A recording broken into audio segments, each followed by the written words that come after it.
ये slip-ring induction motor है। इसमें अपन ने इस डेल्टा में कनेक्शन निकाल लिए 3 तार सप्लाई। ये इसके रोटर के 3 तार और ये है बाह्य प्रतिरोध जो मोटर की स्पीड को जिन प्रतिरोधों द्वारा नियंत्रित किया। इसमें ये 3 टर्मिनल इनपुट सप्लाई के जो 3 फेज 415 वोल्टेज सप्लाई से कनेक्ट करना है, इधर लेके होंगे। इसमें 3 टर्मिनल इनपुट सप्लाई के, 3 टर्मिनल मोटर के डेल्टा कनेक्शन के, 3 टर्मिनल बाह्य प्रतिरोध के, 3 terminal motor. Government ITI Khud Sikar के YouTube चैनल पर आप सभी प्रशिक्षणार्थियों का हार्दिक स्वागत है। आज हम ट्रेड इलेक्ट्रीशियन का 3 फेज मोटर का प्रैक्टिकल करवाने जा रहे हैं और 3 फेज मोटर में आज मोटर होगी स्लिप रिंग इंडक्शन मोटर होती। स्लिप रिंग इंडक्शन मोटर की स्पीड को अपन नियंत्रित कर सकते हैं, जबकि इंडक्शन मोटर की स्पीड को अपन नियंत्रित नहीं कर सकते। जहां आपको स्पीड नियंत्रित करना हो, स्पीड को कम ज्यादा करना हो, तो उस जगह आपको स्लिप रिंग इंडक्शन मोटर का उपयोग करना चाहिए। तो यह है स्लिप रिंग इंडक्शन मोटर। इस मोटर को चलाने के लिए slip ring induction motor starter का उपयोग किया जाता है।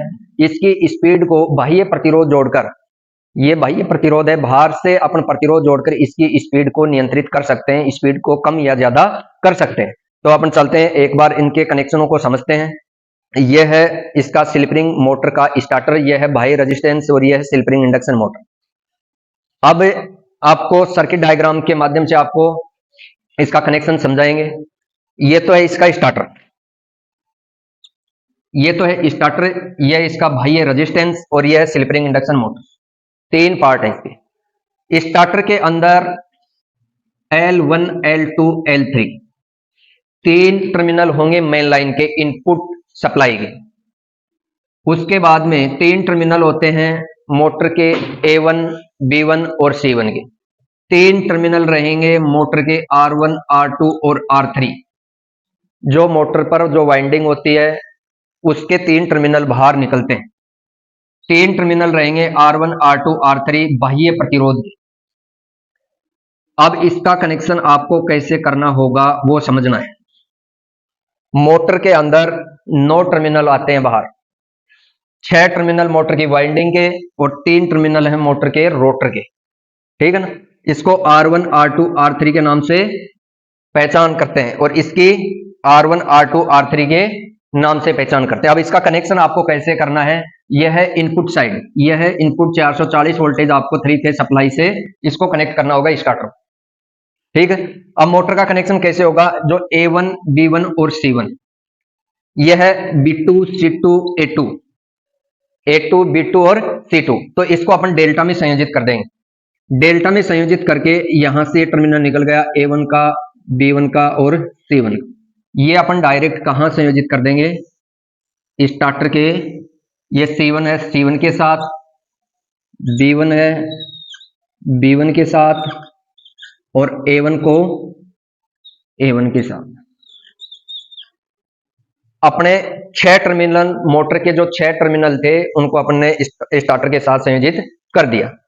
3 टर्मिनल मेन सप्लाई के थे और 3 टर्मिनल मोटर के साथ कनेक्ट कर दिया। अब 6 टर्मिनल अपने स्टार्टर में खाली हैं, उनको कैसे जोड़ना आपको। ये जो R1, R2, R3 है, इसमें भी R1, R2, R3 मोटर के स्टार्टर पे लिखा होता है। एक तो रोटर, एक मोटर। मोटर में भी R1, R2, R3 है और स्टार्टर के अंदर भी, रोटर के अंदर भी R1, R2 और R3। जो बाह्य रेजिस्टेंस लगाते हैं उसको R1 के साथ R1 को जोड़ देंगे, R2 को R2 से जोड़ देंगे और R3 को R3 से जोड़ देंगे। अब बच गए 3 टर्मिनल। ये 3 टर्मिनलों को इस मोटर के R1 से जोड़ना आपको। मोटर का R1, मोटर का R2 और मोटर का R3। अब आपको ऑन पुश बटन दबाना होगा। ऑन पुश बटन दबाओगे तो मोटर स्टार्ट हो जाएगी। अब जो बाहर अपने एक प्रतिरोध रखा हुआ है, इसमें एक वेरिएबल ऑटो स्विच होता है, इसको अपन घुमाकर इसकी स्पीड को नियंत्रित कर सकते हैं। यह है स्विच। इससे रोटर प्रतिरोध को, मान को कम ज्यादा करके अपनी इसकी स्पीड को कम ज्यादा कर सकते हैं। अब इसका कनेक्शन करके दिखाएंगे आपको मोटर में।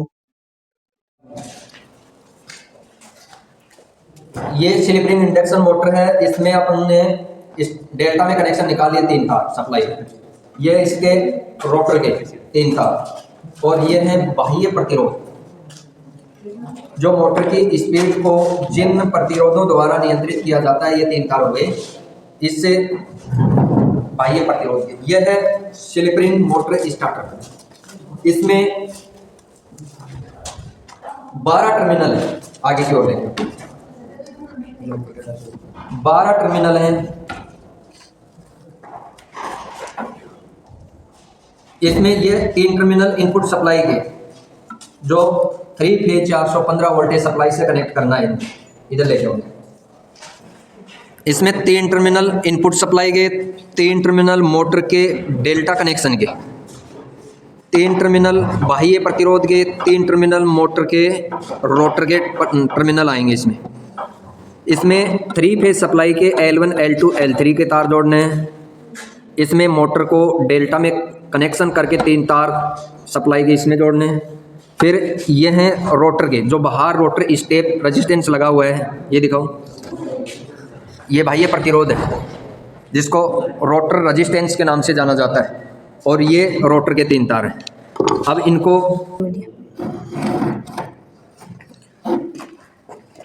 ये मोटर के 3 वायर हैं जो डेल्टा में कनेक्टेड है। A1, B1 और C2, A2, B2 और C2।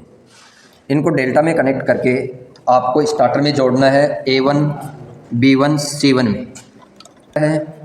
तो इसको अपने A1 में जोड़ देंगे। दूसरा वायर ये B2 है, B1 है, ये B1 को B1 में जोड़ देंगे। तीसरा वायर C1 है, C1 को C1 में जोड़ देंगे।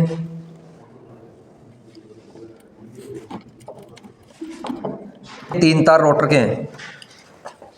इन रोटर के तारों को स्टार्टर में R1, R2, R3, एक में रोटर लिखा हुआ है, एक में मोटर लिखा हुआ है। तो आपको मोटर वाले में जोड़ना है। R1 का तार R1 में, R2 का R2 में, R3 का R3 में। अब मोटर के कनेक्शन इसमें हो गए। अब जो रोटर रेजिस्टेंस है इसको 2 रोटर स्टेटर के साथ कनेक्ट करना है।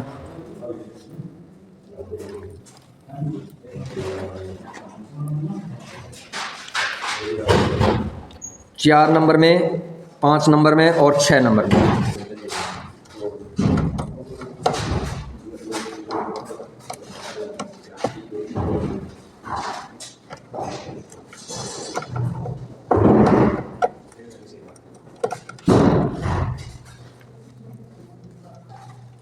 कनेक्शन को एक बार रिपीट करते हैं अपने। ये 3 तार मोटर के हैं, A1, B1, C1, A2, B2, C2। 6 टर्मिनलों को डेल्टा में कनेक्ट करके 3 टर्मिनल निकाल लिए, जो मोटर के 7, 8 और 9 नंबर टर्मिनल में कनेक्ट कर दिया A1, B1 और C1 में। दूसरे 3 टर्मिनल मोटर के रोटर के हैं R1, R2, R3। इन तीनों वायरों को इस स्टार्टर के मोटर वाले R1, R2, R3 में कनेक्ट कर दिया। अब 3 वायर हैं रोटर रेजिस्टेंस के, इनको अपन 2 रोटर स्टेटर वाले टर्मिनल में कनेक्ट कर देंगे, जिनकी क्रम संख्या 4, 5 और 6। अब अपन ने 9 टर्मिनल कनेक्ट कर दिए। अब 3 टर्मिनल इस स्टार्टर के खाली हैं, जिसमें सप्लाई के वायर कनेक्ट करने हैं। अब 3 फेज सप्लाई अपने पास पैनल बोर्ड में आ रही है। अब 3 फेज सप्लाई के RYB 3 तार हमने यहाँ से 3 फेज सप्लाई के निकालने, जो इस 3 phase slip ring induction motor के स्टार्टर में कनेक्ट करेंगे। इन सप्लाई के टर्मिनलों को इनपुट AC 415 वोल्टेज क्रम संख्या 10, 11 और 12 पर कनेक्ट कर देंगे।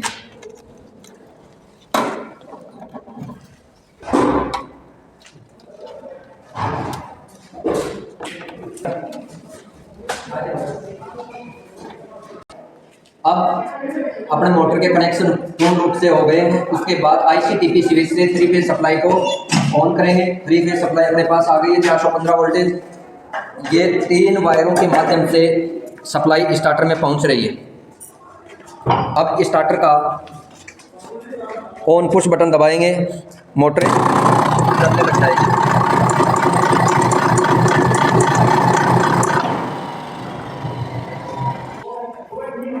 ऑन पुश बटन को दबाएंगे, मोटर स्टार्ट हो जाएगी।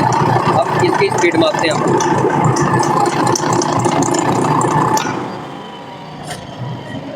अब टेकोमीटर की सहायता से इसकी स्पीड मापेंगे और फिर इससे रोटर रेजिस्टेंस से इसकी स्पीड को कम ज़्यादा करके दिखाएंगे आपको। ये पकड़ो, छोटे 1455 RPM पे 1457, 1458, 1454 RPM पर पहुँच रही है। अब 1400 से स्पीड को कम करेंगे, 1100 होगी, 1291। तो बाह्य प्रतिरोध से इस मोटर की स्पीड को अपन कंट्रोल कर सकते हैं, कम और ज़्यादा कर सकते हैं। इसकी जो हाई स्पीड है उस स्पीड से अधिक नहीं कर सकते, उस स्पीड से कम कर सकते हैं। इसकी हाई स्पीड मोटर की रेटिंग है 700 RPM, 1440 RPM है। 1440 RPM से अपन कम कर सकते हैं 1000 RPM, 1100 RPM, 1150 RPM, 1200 RPM और जितने RPM की आपको आवश्यकता होती है उसी हिसाब से इसको इस रोटर रेजिस्टेंस से कंट्रोल कर सकते हैं।